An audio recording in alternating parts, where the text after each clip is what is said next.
நீதிமன்றத்தை அவமதித்த அன்புமணியை சிறையில் அடைக்கணும். இந்த கடலூர் மண் ராமதாசுடைய கோட்டை. புயலுக்கும் பணியாது, புனலுக்கும் பணியாது. நான் ஐயாவிடம் சொல்றேன், நீங்கள் நீதிமன்றத்தை ஏமாற்றிய அன்புமணி மீது வழக்கு தொடரணும். போலி பத்திரம் மூலம் நிலத்தை பிடுங்குவதை பார்த்திருக்கோம்.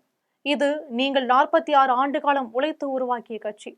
நிலத்தை அபகரிப்பது போல் கட்சியை அபகரிக்கிறார் அன்புமணின்னு பேசியிருக்காரு. மருத்துவர் ஐயா அவர்களாலே தலைவராக்கப்பட்ட அன்புமணி எல்லா கடிதமும் ஆதாரத்தோடு இருக்கிறது. அந்த ஆதாரத்தெல்லாம் மறைச்சிட்டு நீதிமன்றத்தில் ஒரு செய்தியை சொல்லுகிறார். நீதிமன்றத்துக்கு இணையான தேர்தல் ஆணையத்தில் என்னன்னு 2023 தான் நான் தேர்வானேன்னு சொல்லி ஒரு செய்தியை கொடுக்கிறார். எவ்வளவு அப்பட்டமான பொய்யே இது!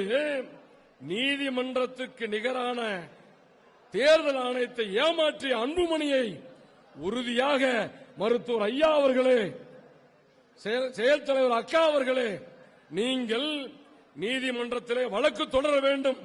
நீதிமன்றத்தை அவமதித்த பொய் செய்தியை சொன்ன அன்புமணி அவர்களை சிறையில் அடைக்க வேண்டும்.